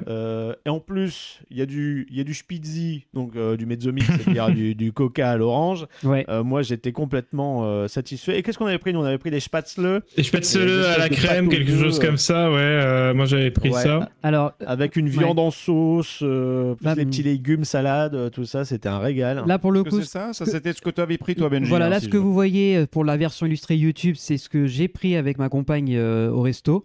Et là, effectivement, il y a les fameux spätzle qui étaient en mode gargantuesque. Il y avait plein de choses. Alors, je ne sais pas si effectivement c'est bien ce qu'on voit à l'image, parce que c'est un tout petit pour nous. Mais voilà, Pour ça, nous, c'est tout petit. Oui. voilà. Mais c'est une grosse assiette. C'est servi à l'allemande, donc c'est très généreux en quantité. Ouais, ça, c'est bien ça. Vous en avez pour vos euros là-dessus, clairement. Et alors, je vais juste, je vais dire vite fait, moi, comment j'ai vécu le truc. C'est le seul resto qui a du végétarien proposé à la carte. D'accord, ok. Et c'est le seul resto où vous pouvez demander le menu en français. Oui, c'est ça. Ah, vrai. bien. Voilà, ça c'est bonne chose à savoir parce Exactement. que c'est quand même le resto signature du parc, clairement. Et ce qui Et quand est vous- intéressant à préciser, c'est que dans cette région de l'Allemagne, quand même assez perdue, c'est pas du tout courant de tomber sur des gens qui vont parler, que ce soit français ou anglais. Ça va être que l'allemand et des fois même l'allemand avec un patois compliqué à comprendre. Mais à Tripsdrill, dans ce restaurant, notamment c'est ce qu'on a vu avec Valentin, mais je l'ai eu à plein d'autres visites, ils ont fait l'effort de parler un peu en français ou en anglais, mais voilà, ils sont pas juste balancés plein de phrases en allemand qu'on n'a rien compris, quoi. Ils ont bien vu qu'on était étrangers, ils en ont tenu compte. Effectivement, et nous, dans notre expérience, on est même tombé sur, je crois, le seul salarié français de tout le parc, Ah bah voilà. parce qu'il s'appelait Alex ou je sais plus quoi, mais lui, il nous a parlé dans un français tout à fait impeccable et il nous expliquait plein de choses. Alex, il a pas un drôle de 4x4 jaune garé devant, par hasard, bien sûr. Non, c'est pas. Ah non, c'est pas Monsieur C'est Fort. pas lui, non Non. Il est où le bouton de Bully? Il est rangé. Le bouton Bully, là, il est en réparation, là, pour le coup. Mais pour Ce que je revenir risque à- d'oublier après, sur ce que tu dis, Benji, Oui, vas-y. je suis tombé sur un employé à Tripsdrill dans un des monorails où il faut pédaler. Et on discute avec lui parce qu'il voyait qu'on avait des t-shirts de parc. Et en fait, il avait bossé pendant 7 ans à Disney's California Adventure en tant que cast member. Parce qu'il avait fait des études à l'étranger. Et après, il est revenu en Allemagne et maintenant, il bosse là-bas, quoi. Génial. Le monde est petit quand même. Hein. Bah, ouais. Et donc pour l'anecdote, Enfin, ici, c'est une kleine Welt. on Ah oui. s'installe, on arrive, Si, muy bien. on arrive dans le. Alors, je vous laisse finir votre blague. Ah, bah ouais, voilà. C'est bon, elle est finie. Voilà, merci. Donc je disais, nous on entre dans l'auberge et dans un anglais le plus simple possible, on explique qu'on est français et qu'on parle pas un mot d'allemand. Et là, en fait, la serveuse, enfin la réceptionniste nous accueille, elle a fait 1 Minuten comme ça, elle s'en va et là on entend très loin dans les cuisines. Et là, on voit un gars arriver. Oui. Et là, elle fait ah bonjour, vous êtes français? Je fais oui, on est français. Ah bah, je crois que je suis le seul salarié de Tripsdrill qui est français, donc vous avez du bol. Et nous on fait ah bah, on a du chance de tomber sur vous. Et c'est lui qui s'est occupé de nous justement. Alors il nous a dit alors attendez, je vais chercher le menu en français. Ils l'ont aussi en anglais pour info, ils l'ont en allemand bien sûr. Et là il nous a expliqué voilà. Et alors ce qui est génial sur le menu de l'auberge en français, c'est qu'il y a toute l'histoire de Tripsdrill, un peu comme ce que tu as résumé Flo, avec l'histoire du moulin C'est et un tout. dictionnaire, quoi, en fait, le truc, quoi. En fait, C'est t'as- pas loin, hein. sans déconner, tu dois avoir 2-3 pages de plats et 5 pages d'histoire de Tripsdrill dans le menu. Donc, Bah, ça te permet de c'est patienter malin. pour avoir ton plat, c'est pas plus mal. hein. Ouais, Ouais, vu que c'est complètement. traduit en français, du coup, le temps que t'attendes, oui, effectivement, t'en apprends sur le Puis ça a du sens Donc, parce que t'es dans encore le une lieu fois. le plus historique du parc. en plus, Ouais, en plus, plus. oui. Non, c'est pour ça que je dis que c'est iconique, c'est l'historique. Alors nous, on savait rapidement ce qu'on voulait. Végétarien oblige, on n'a pas non plus 3000 choix. Parce que c'est vrai qu'après en Allemagne, la cuisine typique, c'est quoi? C'est des patates, des salades de patates, des œufs, des pâtes à la patate et aux œufs. Qu'est-ce qu'il y a d'autre? Il y a Bah, de les la- spätzle il y a de aussi, la- il y a- qu'on oui, trouve à c'est certains ça. endroits, La hein. viande en sauce ou plus. Ouais. Des schnitzel, Des oui. schnitzel, C'est ça. Aussi des variations de porc, aussi, dans d'autres des domaines. bretzels. Enfin, saucisses. c'est pas de la viande en sauce, c'est plutôt de la sauce en viande, tu vois. Ouais, voilà. Et Mais, Non, mais c'est et vrai, après, c'est en vrai. dessert, Mais tu peux le trouver dessert très tu peux généreux aisément aussi. trouver du végétarien un peu partout en Allemagne aussi maintenant. C'est ça qui est bien. Oui, alors quand on est dans les grandes villes, mais comme tu l'as dit Flo, on est plutôt en campagne, loin de grandes villes. Et là-bas, c'est vrai que c'est pas du tout la même culture et on est loin de Mais Stuttgart et ils ont tout. malgré tout Donc, une offre ça peut- végétarienne dans chaque restaurant. Alors ça, je suis pas sûr parce que quand on a discuté avec le serveur, il nous a mis en garde que Ah ouais parfois il y avait pas tout ce qu'on espérait en végétarien. Ah oui, d'accord. Oui, alors dans la théorie, ils sont censés avoir normalement. Alors dans la pratique, peut-être qu'ils avaient des ruptures. Ouais. Voilà, et c'est pour ça que c'est Ok. un peu compliqué de trouver, et surtout qu'encore une fois, tu quittes l'auberge, ça y est, là, il faut reparler allemand, c'est pas Ah possible oui, ça, de c'est se sûr. débrouiller autrement. Donc voilà, juste préciser. Mais Même l'anglais. l'anglais, c'est c'est chaud. C'est limite. C'est limite. Vraiment Bah, limite. faut montrer quoi. Après dans les attractions, bon là c'est simple de comprendre. En général, tu as des vidéos, tu as des signalétiques. Et après, dans les snacks, faut vraiment montrer ce que tu veux. Quoi. Ouais, voilà, okay, limite me pointer du doigt. Et d'ailleurs, petite anecdote, ma compagne qui m'attendait pendant que moi je faisais Carraro, elle est allée dans le petit restaurant boutique qui est à la sortie, elle a demandé une glace. Elle a jamais eu sa glace, hein. Donc elle a jamais pu faire comprendre à la vendeuse ce qu'elle voulait vraiment, parce que si tu ne parlais pas allemand, ça ne passe pas. Donc c'est vrai qu'il faut faire attention à ça. Si vous parlez un peu allemand ou vous avez genre Google Trad sur vous et que vous pouvez essayer de traduire, ouais, ça peut vous sauver la mise. Mais sinon, non, c'est compliqué. Ouais, les desserts là pour en terminer avec ce restaurant. Alors, perso, on n'a pas pris de dessert parce que, alors, malheureusement, on a vu les pailles, donc les gros gâteaux à l'allemande, c'est que sont sur plusieurs couches typiques là-bas. Il n'y avait pas beaucoup de choix. Kuchen, merci, voilà, exactement, c'est le nom que je cherchais. Et en fait, il n'y avait pas beaucoup de choix. Je pense que c'était une petite journée pour eux. Donc, on a fait l'impasse. Et puis, de toute façon, après une salade et les spätzle qui nous avaient fait prendre un quintal, ça suffit. Ouais. C'est déjà bourratif. Les spätzle, c'est très bon. Hein, nous, on avait tapé dans les desserts. Et on avait pris, je crois, la tarte aux pommes, un truc comme ça. C'était super bon. Ouais, alors voilà. Et moi, je me souviens maintenant, j'ai passé pour un con parce que quand j'ai montré le menu, j'ai dit bonjour, allô, I would like the Apfelkuchen. Mais du coup, c'est Kuchen maintenant, je sais. Attention, je crois que. Non, je dis peut-être une connerie, je crois que c'est pour la tarte aux pommes, en tout cas, je crois que ça se dit Apfel Strudel ou un truc comme ça. Je dis peut-être une connerie, non? Kuchen, c'était marqué Kuchen. C'était Kuchen aussi? Ouais. Ouais, voilà, donc je suis passé pour un con, mais c'est pas grave. C'est pas grave, t'inquiète pas. Bon, ils doivent avoir l'habitude. Elle était bonne au moins ta tarte. Oui, c'était super bon. Oui. On a eu le diabète, mais on a tout bouffé. Ah non, mais ça, c'est la cuisine allemande. Hein. C'est la cuisine en général, même chez nous aussi, les pâtisseries, c'est quand même les trucs les plus lourds qui existent. L'avantage, c'est que nous, on est sortis du restaurant. En fait, le coin, la zone avec le musée du vin et on va dire la période, la partie historique du parc, tu peux t'y promener et il y a de quoi faire une petite promenade digestive sympathique. Totalement. Où tu peux enchaîner avec le toboggan du moulin qui date du coup des années 50. C'est ça. Et toboggan qui est assez surprenant. Il est bien, il y a un petit feu là-haut, tu montes avec ta toile de jute, tu vois. Ouais. Toile de jute, c'est sac à patate, hein, c'est pas une toile rigide parce que. Et donc, du coup, tu montes. Et moi, ce que j'ai été surpris, c'est qu'il y avait plein de personnes assez âgées qui faisaient le toboggan et qui hurlaient, tu vois. Et c'était assez drôle, quoi, voir la mamie allemande le faire, parce que peut-être qu'elle a toujours connu ça, tu vois, elle devait venir souvent. Et puis nous, on l'a enchaîné et c'était pas mal. Il est chouette, hein. Il est vachement haut, ce toboggan, il va vachement vite. Et le cadre est super, hein. Quand tu montes l'escalier en bois, que t'es dans la charpente du moulin et tout, c'est super. Et oui, c'est vraiment mignon. Et puis t'es dans les bois. Et puis tu fais un demi-tour. Tu commences par un demi-tour assez violent. Et puis après, tu fais une longue chute et à la fin, tu joues un peu au bowling avec les enfants qui sont encore dans le bas du toboggan. Tu vois, c'est ça qui est un peu cool. Et ouais. Alors juste les joies de l'évacuation de la zone d'arrivée, oui. Petite précision cependant, si vous faites le toboggan en juillet ou en août, vous avez l'option four à 280 degrés, parce que véritablement, c'est métal. Hein. C'est du métal plus du bois, ça fait effet de serre 200%. On est rentré dedans, on a fait nope et on est ressorti direct. On a fait autre chose pas possible. On y était allé quand nous, Flo? C'était en septembre. C'était dans ces eaux-là. Il faisait, je crois même il pleuvait un petit peu. Enfin, il faisait correct, quoi. Oui, il faisait frais, quoi. Il faisait frais. Il y avait personne et c'est le meilleur moment pour faire ce parc. Hein. Vraiment, c'était un plaisir. Donc, et n'y allez pas en plein milieu du mois d'août quand il fait 40 degrés. Le mois d'août, tu y vas avec tous les touristes. C'est comme Toverland. La seule fois où c'était pourri pour moi, c'est quand je suis allé avec vous en plein mois d'août. Sinon, reste du temps. Non, et puis soit dit en passant aussi, alors j'ai jamais fait leur maze d'Halloween, mais j'ai entendu dire qu'elles étaient de bonne qualité. Donc, justement, on avait vu le parc en mode décoration citrouille, etc. Ouais, avec genre la fontaine d'entrée, il y avait. Et une fois de plus, la déco qui me faisait le plus marrer et qui était du meilleur goût, c'était que tu avais comme des hommes citrouilles, tu sais, qu'on avait à Disneyland Paris, tu sais, qui sont en train de se pencher ou qui se cassent la gueule dans un puits, dans une brouette. Et en fait, tu as le pantalon qui donne le sourire du plombier, tu vois. Ouais. Et en fait, c'était deux citrouilles qui faisaient chacun une fesse. Et donc, du coup, tu avais le cul de la citrouille, c'était deux citrouilles. Et ça marchait vachement bien. C'est génial. Oui, tu m'étonnes.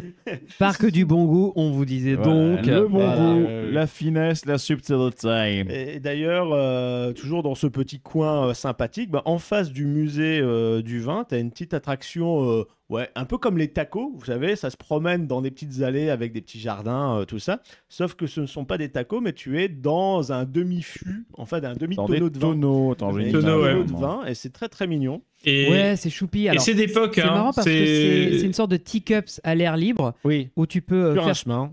et ça avance sur un chemin. Ouais, c'est trop rigolo. Ouais, Donc c'est à faire, hein. Franchement, ouais. j'ai trouvé ça. Donc entre les années 50 et 60 qu'ils ont tout de suite fait ça juste devant pour compléter en fait l'offre que genre tu vas visiter le musée, tu prends ton verre de vin et après tu as la petite expérience à la sortie avec ça. Bah oui, c'est trop rigolo. Et puis tu charpentes dans des vraies vignes. C'est complet avec la petite le vinarium justement qu'on parlait tout à l'heure. Un peu, c'est des vraies petites vignes. Oui. Avec toujours cette colline en fond qui fait vraiment le backdrop du parc. C'est ça. Tu peux pas faire plus typique, quoi. Je veux dire, c'est difficile. Ah non, tu peux pas. Et d'ailleurs, un peu dans la même zone, tu as aussi des espaces où tu peux te poser avec des bancs. Et si tu vas un peu plus loin, un peu derrière, il y a un secteur qui est... Alors moi j'ai trouvé ça assez inédit et unique, c'est que tu as des mini-shows d'automates audio-animatroniques qui sont sur scène. Et en fait, je me suis pas trop attardé dessus, j'ai juste vu une scénette qui se jouait à ce moment-là. C'est ça que tu parles. Hein. Ouais, exactement. Et en fait, tu peux t'installer, c'est des bancs et tout, c'est un peu semi-abrité. Et ça dure quelques minutes, c'est pas bien long. Sauf que... Alors c'est en allemand, hein, donc moi je comprenais rien. Mais c'est... Ouais, voilà, mais en fait, j'ai l'impression aussi de voir du théâtre de Bouvard à base de ciel, mon mari rentre plus tôt. Oh mon Dieu, je vais me cacher. Enfin, des trucs comme ça, quoi. C'est typiquement ce qui est un peu partout dans le parc. Il y en a une autre, justement, pas très loin du coaster, la fameuse chenille dégueulasse, l'un de leurs premiers, là. T'as ça, mais avec des animaux de la ferme qui parlent entre eux. T'as le cochon, le poulet, le chat, le cheval. Alors, ils font tous très très peur aujourd'hui, hein, parce que c'est des vieux designs. J'ai une question très con, ça ferait pas aussi référence, encore une fois, à des contes des frères Grimm ou un truc comme ça? Peut-être. Bien sûr. Ils sont très attachés à ça, généralement, dans les parcs allemands. Le problème, c'est qu'on comprend rien. T'as plein de contes et légendes, même locales, hein, des mythes et tout, de la région qui sont racontés là-dedans. Ouais. Alors, non seulement des contes, mais aussi, je pense, des situations et des blagounettes. D'histoires drôles de l'époque, parce que tu as une section, alors Florian, lui, il était monté, tu as des échelles, tu peux monter à des balcons, et en fait, il y a un capteur qui te fait sortir un personnage au hasard, peut-être sur 2 ou 3 personnages par fenêtre, et où tu as un peu la femme, tu sais, qui appelle son mari, ou qui l'engueule, ou peut-être la maîtresse, tu vois, les trucs comme ça, et c'était très très drôle. T'as des trucs très très loufoques aussi, genre un puits sur lequel tu tires sur la corde. Et en fait, ça va te sortir un personnage un peu aléatoire. Alors, des fois, tu as un réveil, des fois, tu as qu'est-ce qu'il y a, une botte une avec grenouille, un plein de trucs comme ça. Ouais, voilà. Et moi, le meilleur que j'ai eu, c'est un bébé qui chiale. Et en fait, quand il arrive à ta hauteur, parce que en fait, les trucs sont au fond d'un puits et ils se mettent devant toi, et t'as un putain de speaker en fait dans le toit du puits qui s'active. Donc t'as le bébé qui chiale, il fait j'ai tiré le bébé, c'est nul, tu vois. Et en fait, quand il a fini de chialer, le contexte, s'il te plaît. Le contexte. Non. S'il te plaît. Et donc, et en fait. Et quand il arrête de chialer, il fait un rot genre énorme qui résonne, mais vraiment dans tout le parc, c'est un rot adulte, tu vois, vraiment. En fait, ils ont fait une synchronisation sur 150 haut-parleurs. Non, mais c'est ça, et en fait, ça résonne vraiment dans toute la zone, et en fait, tout le monde se retourne, et moi, j'ai éclaté de rire, et après, lui, il rigole. Moi, je suis descendu de mon échelle en bois, j'ai vu Valentin qui en pleurait, tellement il était mort de rire du truc. C'est magnifique. Et tu sais, à ce moment-là, je me dis, il a eu le bébé, j'imagine. Tu vois, genre, je le vois qui était mort. Ah non, mais c'était incroyable. Moi, ça m'a surpris. Ça m'a pris au dépourvu. T'as des petites scénettes en mode Adam et Ève où tu les vois vraiment à poil, tu vois, avec et en fait quand t'actives la scène, t'as le serpent qui te crache de l'eau dessus. C'est vrai que dans ce parc-là, la saucisse n'est pas que dans l'assiette, effectivement. Genre un épisode plein de bongos et de... mais bon, voilà quoi. Et pour en terminer avec ces animatroniques, dans la maison, le balcon où Flo a été voir quasiment toutes les meufs en animatronique. Bah, bien sûr. Ça fait partie de l'expérience. Et ben en fait, t'as quel joli petit moyeu. T'as une maison, en fait, t'as un couloir dans lequel tu as des vitrines, et en fait, quand tu appuies sur un bouton, ça allume des mini-scènes avec 1 voire 2 personnages maxi en animatronique. Alors attention, les animatroniques d'un autre genre, voilà. C'est plus des figurines animées. C'est plus des défigurines. Je disais des automates, tu vois. qui en gros raconte des trucs en allemand, qui ont des voix genre stéréotypées, mais ça devait faire rire les gens dans les années 70-80, tu vois. Mais, dont une à la fin, c'est vraiment, t'as une dame à poil, quoi. Une prostituée. Clin d'œil, genre allô. Voilà, comment ça s'appelle? Une schlampe, c'est ça? Voilà, exactement. Je maîtrise bien l'allemand là. Toi aussi apprends l'allemand avec Puissance Park. Là, on vous parle de trucs. C'est l'enfer. C'est d'un mauvais goût. La partie historique avec un humour cru à l'ancienne, etc. Mais voilà, c'est historique. Voilà. La partie parfaite pour les darons, genre oh, bah, on rigole, ça fait rire à l'époque. Ouais, c'est vraiment ça. Ouais. Il y a du mauvais goût dans beaucoup de charme.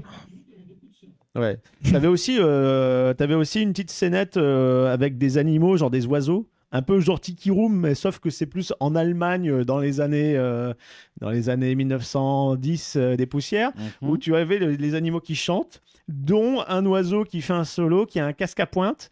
Donc, coucou 14-18, tu vois. Enfin bref, voilà, c'est vraiment une petite zone vieillotte. Et en fait, le côté justement vieillot, cru, tout ça d'un autre temps, moi en tout cas ça me fait rire parce que bon il le conserve voilà, vite fait on va dire, c'est pas non plus quelque chose où il y a beaucoup de joue la carte, il joue la carte à fond, il la maintient et voilà c'est ça, c'est bon, il y a pas et à côté t'as plein de petits flat rides et des petits trucs comme ça quoi, genre un monorail, des petites chaises volantes etc qui sont thématisées sur la région quoi, donc ça a du charme quand même. Voilà, et dont le fameux animatronique typique qu'on retrouve un peu partout, qui est le gros mec dans ses chiottes, la porte qui s'ouvre, et qui crache de l'eau et qui fait un prout. Enfin bref, c'est ça. Tu sens que c'est l'époque, voilà, il voulait le fabricant de l'animatronique, l'allemand. Voilà. À Efteling, on a le bois des contes, là c'est le bois des cons, tu vois. Voilà, c'est ça. Je valide celle-là. Ah oui. C'est validé. Voilà, donc c'est fun, voilà. C'est rigolo parce anecdotique, que tu t'attends pas vraiment à voir ça dans un parc, voilà, familial, qui est moderne et tout. Le bébé qui rote, ça m'a terminé. Ça dénote tellement, c'est anachronique, enfin voilà, c'est génial. Quoi. Toutefois, ce qui est bien, c'est que dans les attractions modernes, on retrouve un peu cette patte-là, c'est-à-dire l'humour, bon, pas aussi lourd qu'à l'époque, mais il y a un petit peu d'humour qui se glisse dans certaines attractions. Ah bah, Carraro, qui tire ses origines. Alors, t'as Carraro et t'as aussi Alf Huberkopf. Ah oui, c'est vrai. Qui est très limite Monty Python-esque, tu vois. Ouais. Après, qu'est-ce qui reste dans ce land aussi qui est sympa? Bah, du coup, oui, le fameux Skyfly. Skyfly, putain, qui est venu apporter un peu de Skyfly, qui vient se dresser au milieu de tout ça, justement. Et justement, dans sa thématisation, justement, il sort du style un peu beauf pour un truc plus fin. Comme tu disais, Flo, dans ton histo, c'est que c'est donc un inventeur qui a inventé une machine. Qui est à la base pas couturier, j'ai aussi plus le nom. Tailleur. Ouais, tailleur, oui. Tailleur, voilà, et qui en fait est passionné d'aviation. Et donc il a cousu des ailes pour ensuite créer une petite machine volante. Voilà, il a repris du tissu, il a confectionné une machine pour nous aider à voler. Et là où ça pourrait être juste voilà, un truc anecdotique, la file d'attente va vraiment te montrer son processus entre le développement de ces machines, les protos. Il va nous faire passer des tests. Donc à un moment donné, on passe dans un tunnel où le cylindre tourne autour de nous. C'est pour voir si on ne perd pas le sens de l'équilibre. C'est ça. Voilà. Il y a un pré-show où on le voit en ombre chinoise. Ça me fait marrer parce que hier soir, j'ai regardé justement une vidéo... je sais pas si certains d'entre vous regardent 12 parsec, la chaîne sur YouTube, mais j'aime bien. Et justement, il a sorti une vidéo sur Event Horizon. Et l'une des premières choses qu'il dit, justement, c'est à propos d'une des scènes dans le film où tu as justement un énorme tunnel cylindrique comme ça qui tourne sur lui-même. Ouais. Et où tout le monde dit que ça fout la gerbe déjà dans le film. Et en vrai, c'est encore pire. Ah, mais là, typiquement, ces trucs-là, ça désoriente énormément. C'est pour ça qu'il y a un bypass qui est sur le long du tunnel si tu veux pas le faire. D'accord. Et après, tu rentres dans l'atelier même de cet inventeur et tu le vois en ombre chinoise qui est en train de travailler le tissu et tout. C'est vachement beau. Très sympa. Il y a un côté Maximus Blitzbahn. Oui, tout à fait. Tout à fait, ouais.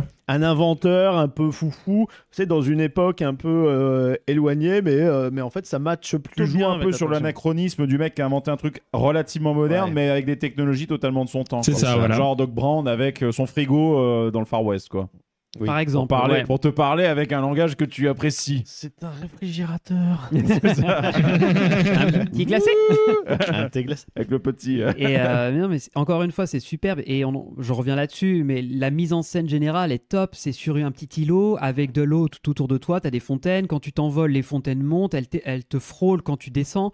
La musique, elle est bien synchronisée avec tout l'environnement, ce qui fait un tout harmonieux. La structure qui porte les véhicules est camouflée pour faire croire que c'est fait de briques et de broc avec du bois récupéré un peu partout. Mais en fait, tout est solide et c'est super cohérent. Franchement, c'est beau. C'est très très beau. Et le facteur fun supplémentaire, c'est que tu as à la sortie, tu as un compteur de rotation par nacelle. Oui. Donc tu sais qui a tourné le plus. Donc ça, c'est pas mal pour savoir si t'es une merde ou pas. Éclaté au sol ou pas. C'est pour savoir si t'es bon pour les caves ou pas. Les caves un peu plus loin pour te faire bien tourner dedans. D'abord, tu passes dans les tonnelets pour faire encore des tours. Non, c'est bon. Comme ça, mais bref, effectivement, entre les fans bonnes à prendre et les attractions comme ça, effectivement, c'est un parc qui est bon à faire tourner, quoi. Ouais. Validé totalement. Je pense. Moi, je sais, j'ai pas grand chose à dire. Nous, on sur avait les fait flat avait fait les fameux papillons dont tu parlais tout à l'heure. Enfin, les papillons qui est un peu le truc à pédale sur lequel tu survoles une partie du parc. Un peu comme les dragons à Fun Island. C'est ça, sauf que papillon c'est mignon, mais en allemand c'est Schmetterling. Du coup, tout de suite c'est un peu moins mignon, tu vois. Voilà.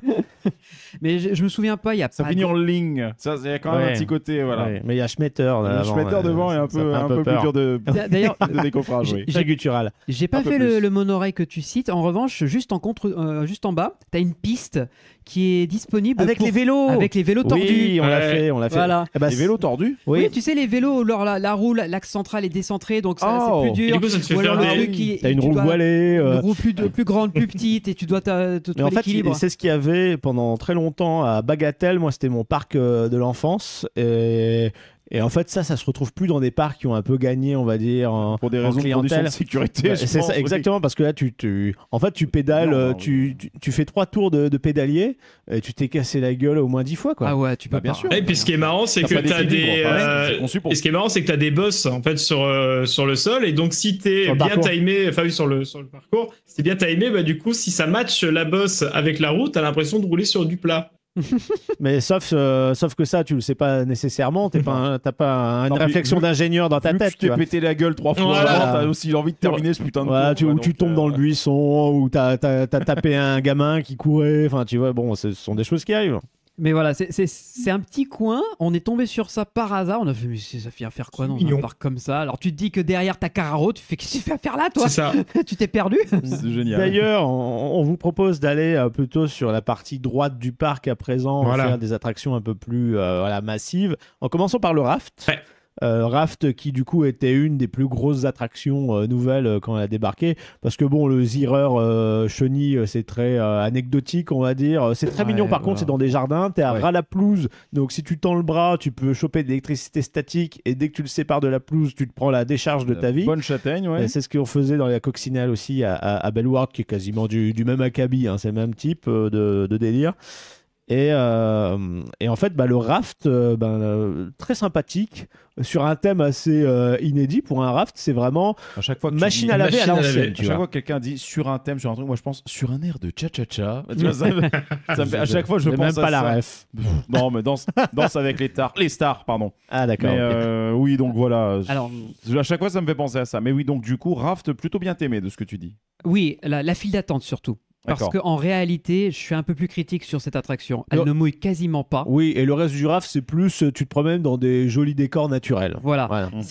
C'est la file d'attente qui fait toute l'expérience, parce que c'est vraiment l'histoire de la ménagère ou la fermière. Comment est-ce qu'elle lavait les vêtements au Moyen-Âge, au début du 18e, 20e, 19e, enfin toutes ces époques-là.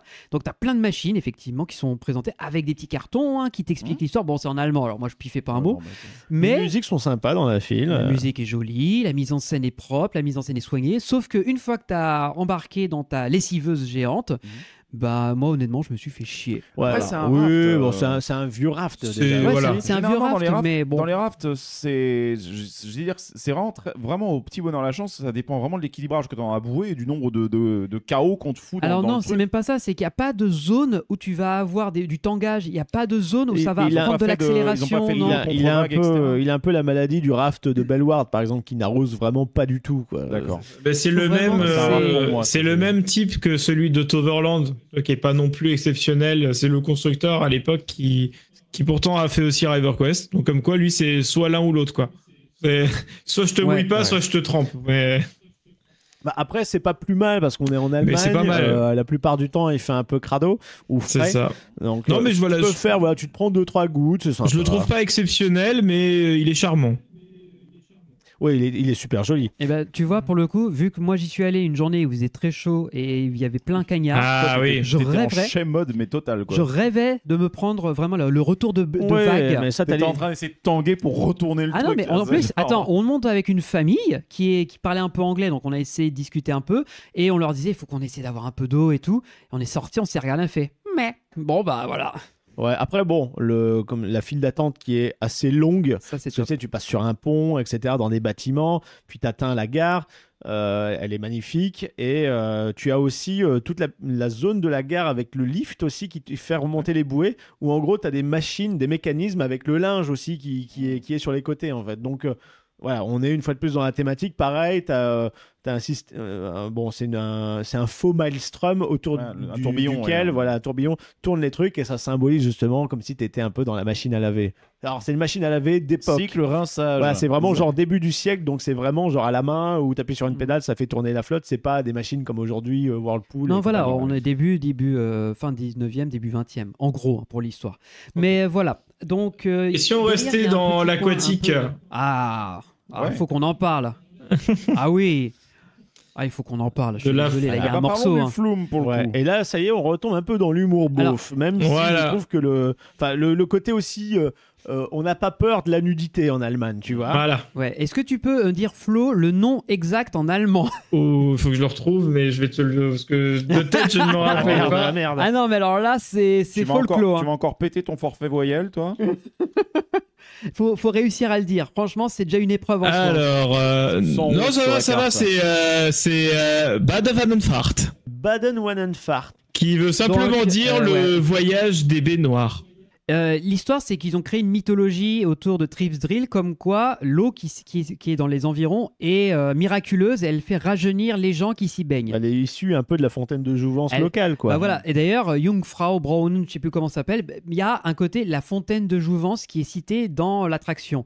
Et en fait, pendant des siècles, et depuis l'Antiquité, déjà les Romains à l'époque savaient que c'était une source bénéfique. Donc dans la file d'attente, qui s'apparente à un musée, on va nous faire croire que depuis très longtemps, cette source est connue et reconnue dans le monde entier.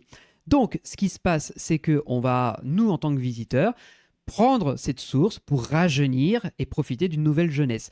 La file d'attente nous explique que les Romains l'utilisaient déjà, au Moyen-Âge aussi ils l'utilisaient déjà, à la Renaissance également, à l'époque moderne et jusqu'à aujourd'hui. Et la file d'attente se targue d'avoir un côté historique en faisant des reproductions simili-fact, comme si c'était d'époque. Donc, vous voyez des murales en mosaïque romaine comme s'il y avait la source. Vous voyez des teintures moyenâgeuses comme s'il y avait cette source. Et le clou du spectacle, personnellement, c'est qu'à un moment donné, on nous explique que Léonard de Vinci, alors qu'il voulait peindre Mona Lisa, donc la Joconde, réalise un premier portrait. Et ce portrait, on voit une vieille femme qui est absolument pas belle. Et il n'est pas satisfait, donc il emmène Mona Lisa à cette source. Et Mona Lisa donc rajeunit, et quand le Léonard de Vinci découvre la nouvelle Mona Lisa, il s'exclame « Oh !» Et là, il a peint la Et là, fameuse il a version. peint la Joconde. Voilà. Donc, c'est que des références comme ça, et ça va super loin. Et on se dit, mais j'étais avec ma compagne, on se regardait en permanence, attends, mais c'est vrai, est-ce que c'est faux? Parce que c'était tellement crédible. Ils ont poussé la vanne à fond, quoi. À fond, Enfin, les vannes. à fond. Et nous, on était clients, on trouvait ça extraordinaire, quoi. Et donc après, c'est un parcours de flume, assez classique. Il n'y a pas de Une partie, drop, c'est ça ? il n'y a pas de partie en marche arrière. Si, il y a une partie en Si, marche il y a une arrière. drop en marche arrière, une petite. Donc 2 drops minimum, non ? Il y a. Oui, t'as une grosse crois drop finale. T'as une petite, D'accord. petite au début, une en arrière moyenne, on va dire, et la finale qui était la plus grande d'Europe. C'est ça. Une petite rose bien au milieu. Et quoi. justement, la partie principale où tu as la chute, la grosse chute finale et aussi des zones un peu dark ride dans le flume, ils en ont fait un gros château blanc qu'on voit souvent quand vous tapez Trip Street sur Google, c'est souvent l'image qui ressort. Château qui, justement, que tu disais tout à l'heure, qui permet à Genzetsu, donc le coaster, le premier Gerstlauer. le premier Gerstlauer bobsled, de passer en fait à travers cette structure, et ça cache un peu lui ses propres poteaux pas très jolis, parce que le reste du parcours de ce coaster là il est à flanc du sol, ou alors il y a beaucoup de végétation, etc., et il est plutôt bien implanté, donc ça a profité aux 2 attractions. Et tu as une partie donc intérieure où là, Allemagne oblige, on te montre de la vieille à poil. Alors, c'est pas des automates, c'est vraiment des mannequins. Tu as le fameux bassin en intérieur dans le château. C'est assez bien décoré d'ailleurs. Et en fait, tu vois des vieilles, donc des vieilles qui rentrent dans l'eau. Et en fait, au fur et à mesure où tu fais le tour, tu les vois ressortir de l'eau, où elles sont des belles femmes magnifiques, toutes jeunes dans la fleur de l'âge. Mais c'est juste des mannequins, tu vois. C'est pas des automates, c'est des sujets posés comme ça, mais qui te montrent qu'il y a une évolution en fait dans le truc. Et puis c'est censé montrer que ça rajeunit. Et on ne cache pas les attributs, bien sûr. Baignoire, là. Ah non, tu vois tout. Tu vois absolument les tout. nichons, tu vois tout. Tu vois aussi les rides, les flétrissures. Les vieilles sont pas très jolies à voir. Hein. C'est bon. Après, c'est la nature. Que veux-tu ? C'est la nature. À noter que pour la final drop, la dernière chute, on passe très vite fait dans la tour du haut, où on peut voir un chevalier en armure en train de se prendre un bain. Et alors, je souhaite du bon courage à ce chevalier, parce qu'une fois qu'il sera sorti de la flotte avec son armure, il va pas faire 2 mètres, que ce sera déjà tout rouillé, hein, son machin. Oui, et en fait, j'ai pas très bien compris ce que ça venait faire là. Ça devait être une grosse Il y a vanne. c'est marrant. Avec un chevalier bébé à la fin, là, un truc comme ça. En gros, il a trop rajeuni, c'est devenu un bébé ou une connerie dans le genre. Possible. Oui, moi, ça me dit je me souviens un peu tout. précisément, mais t'as un gag de rajeunissement, genre ça allait trop loin, tu vois. Ouais. Et puis, ce Donc qui voilà. Et ce qui est juste pour chouette, terminer, ce que je voulais dire, c'est que la file d'attente est un petit peu spéciale à un moment donné, puisqu'elle longe la drop finale de l'attraction. Donc, ce qui fait donc que tu peux te prendre le splash avant de monter à bord. Ah oui, ça. tu peux être trempé avant d'avoir mis tes pieds dans la baignoire. Généralement, la subtilité, c'est de te faire la splash zone où la sortie passe dedans. Oui, parce que t'es déjà mouillé. Voilà, mais là, du coup... là, tu peux être mouillé avant et tu te dis, nique sa mère, je suis déjà mouillé, autant se mouiller davantage. Mais ce qui est bien, c'est que ça te donne une vue sur la drop et c'est ça. Une superbe photo. Mais justement, l'attraction, elle est très bien conçue, parce qu'effectivement, quand tu découvres la première fois, la drop est bien mise en scène. La file d'attente, on a plein d'interactions comme ça avec le parcours. Le parcours en lui-même, le canal représente les douves du château. Donc ça aussi, c'est également bien intégré. Et dans le château, on a également Gesenso, qui est le coaster juste à côté, où le flume, avant de faire la drop, quand il a les passages en hauteur, va avoir des interactions avec le coaster, où tu peux faire un peu coucou aux personnes qui sont en face.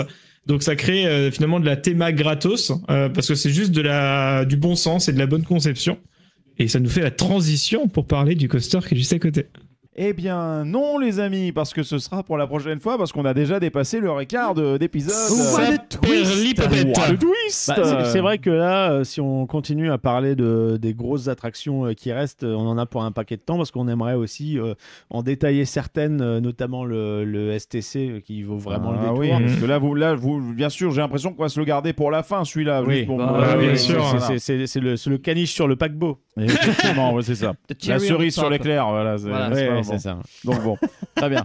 En tout cas, les amis, merci beaucoup de nous avoir suivis sur cette partie 1 consacrée à Trips Drill. Je vais faire le petit outro classique. Je te le donne de bonne grâce. Merci beaucoup, ce sera facile, ce sera rapidement fait. Allez simplement sur www.puissancepark.fr pour retrouver l'intégralité de nos liens utiles vers les réseaux sociaux Instagram, Facebook, Twitter, X, etc. Les plateformes sur lesquelles on publie le contenu, SoundCloud, YouTube, également Twitch sur lequel on fait nos petits lives de temps en temps. Et bien entendu, si vous voulez nous soutenir, il y a 2 façons, vous le savez bien. D'un point de vue déjà par la boutique Puissance Park, boutique.puissancepark.fr, sur lequel vous trouvez le merch qu'on ne porte pas aujourd'hui. Donc profitez-en. C'est rare, c'est rare qu'on ne le porte pas. Et du coup, vous le retrouverez également un moyen pour nous faire un don par don.puissancepark.fr. C'est toujours fort apprécié, ce n'est pas obligatoire. mais merci beaucoup à tous ceux qui le font. D'ores et déjà, on peut vous dire qu'on se retrouve dans 2 semaines pour la suite et la fin de Trips Drill. Oui. D'ici là, portez-vous bien et à très bientôt. Auf Ciao, ciao tout le monde. Wiedersehen. Bye bye. Bisous, bye bye.